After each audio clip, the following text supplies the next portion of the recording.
Hey, welcome back everybody. It is hot here in the summer. It's July 6th and we're checking out the Illinois everbearing mulberry. This is what it looks like. This is the leaf. This is what it looks like when they're unripe. And check out how many there are on this tree. It's a small tree too. I've been picking them for quite a while now. And it really does earn its name. They just keep going, and this is what your fingers will look like if you're picking them like me.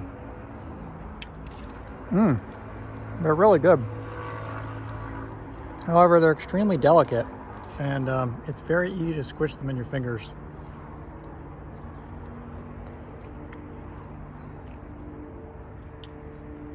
Look at them all. So I come out here pretty much, well, I could do every day. I've been doing every other day. Just kind of picking off as many as I can. One Green World said that these things would yield, I think, 30 pounds, I think it said. Which is maybe accurate. It's prolific. And if you've seen it last year, you know that it's been putting on huge growth. It's doing the same thing again. So I'm gonna have to trim this guy back. It's getting big.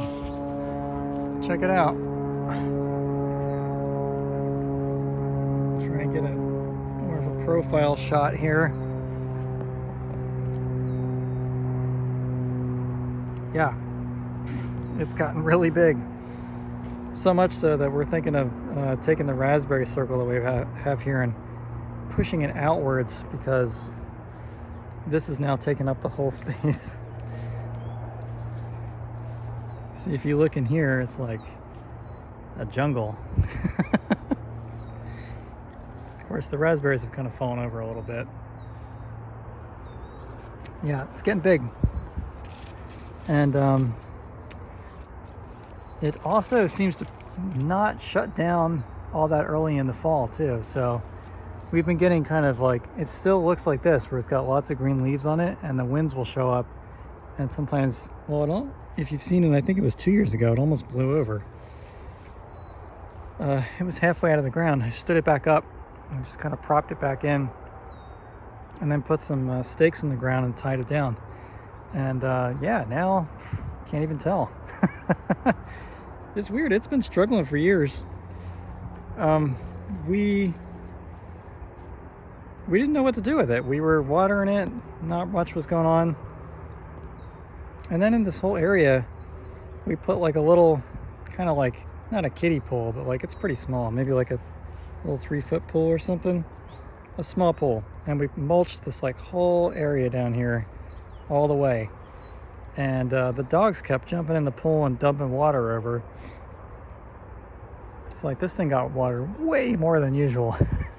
Way more. And then that year it just like exploded.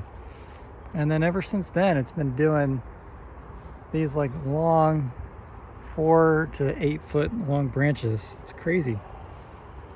And the interesting thing I think I've noticed is that they seem to put out fruit on this year's growth.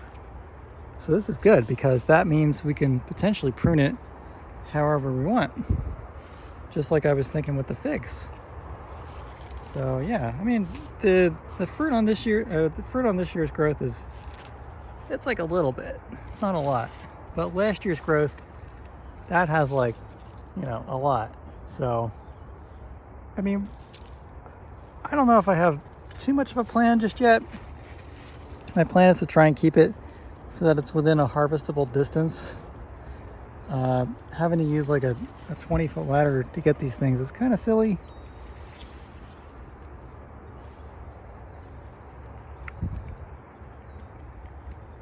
They're so good that not a lot make it into the bowl.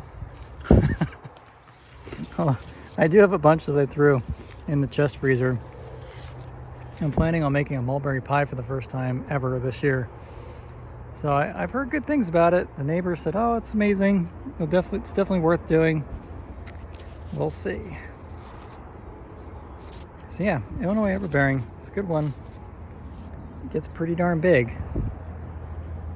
And I was thinking eventually that I might even top it, because the east winds that come in are pretty aggressive, and everything that gets a little bit too big, especially if it doesn't have a very stout trunk, like this is getting there. I mean, it needs to be bigger than that. Things that don't have a really stout trunk, they blow over. So yeah, I'm gonna try and keep this guy under control, and I'm gonna continue picking fruit. And I hope your summer's going well.